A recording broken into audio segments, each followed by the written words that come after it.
കോഴിക്കോട് മാലിന്യ ടാങ്ക് വൃത്തിയാക്കുന്നതിനിടെ ശ്വാസം മുട്ടി 2 പേർക്ക് ദാരുണാന്ത്യം. കോവൂർ ഇരിങ്ങാടൻ പള്ളിയിലെ ഹോട്ടലിലെ മാലിന്യ ടാങ്ക് വൃത്തിയാക്കുന്നതിനിടയിലാണ് അപകടമുണ്ടായത്. കോഴിക്കോട് സ്വദേശികളായ രതീഷ്, അശോകൻ എന്നിവരാണ് മരിച്ചത്. ഹോട്ടൽ ഉടമയ്ക്കെതിരെ ചേവായൂർ പോലീസ് കേസെടുത്തു. സംഭവം നടന്ന ഹോട്ടൽ 1 മാസക്കാലമായി പൂട്ടിയിട്ടിരിക്കുകയായിരുന്നു.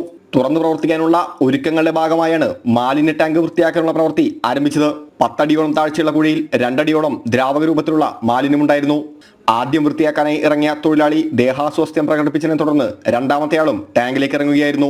നാട്ടുകാർ വിവരമറിയിച്ചതിനെ തുടർന്ന് വെള്ളിമാടുകുന്ന് അഗ്നിരക്ഷകനായെത്തിയാണ് ഇരുവരെയും പുറത്തെത്തിച്ചത്. പ്രാഥമിക ശുശ്രൂഷകളടക്കം നൽകി ഇരുവരെയും കോഴിക്കോട് മെഡിക്കൽ കോളേജ് ആശുപത്രിയിൽ എത്തിച്ചെങ്കിലും ജീവൻ രക്ഷിക്കാനായില്ല. മാലിന്യ ടാങ്ക് വൃത്തിയാക്കുന്നതിനായി ശാസ്ത്രീയ രീതികൾ അവലംബിച്ചിരുന്നില്ലെന്നാണ് നാട്ടുകാർ പറയുന്നത്. മാനദണ്ഡം ഇല്ലാതെയാണ് ശരിക്കും ഇവർ ഇവിടെ വന്ന് ഇത് നോക്കി പോകാൻ വന്നതായിരിക്കും. കാരണം പണി എടുക്കാൻ വന്നതല്ല, മുൻകൂട്ടി നിന്ന് കണ്ടിട്ട് കരാറ് അടിസ്ഥാനത്തിൽ കരാറ് പറഞ്ഞു പോവുക, ആളെ പറഞ്ഞുള്ള പണിക്കാരെ കൊണ്ടുവന്ന് എടുക്കാമെന്നുള്ള രീതിയിലായിരിക്കും അവർ വന്നത്. അങ്ങനെയാണ് ഇന്നത് തുറന്നു നോക്കിയിട്ട് എടുത്ത് ആ സമയത്തുണ്ടാവും. നോക്കിയ സമയത്ത് തന്നെ ഒരാളുണ്ട് വീണ്. ആ സമയത്ത് മറ്റയാളെ എടുക്കാൻ വേണ്ടി പോയതാണ്. ആ സമയത്ത് മറ്റയാളും കൊന്നു വീണു. രക്ഷാപ്രവർത്തനം കണ്ടെത്തുന്ന കെട്ടിട ഉടമയെയും ദേഹാസ്വാസ്ഥ്യത്തെ തുടർന്ന് ആശുപത്രിയിൽ പ്രവേശിപ്പിച്ചിട്ടുണ്ട്. ജനം, കോഴിക്കോട്.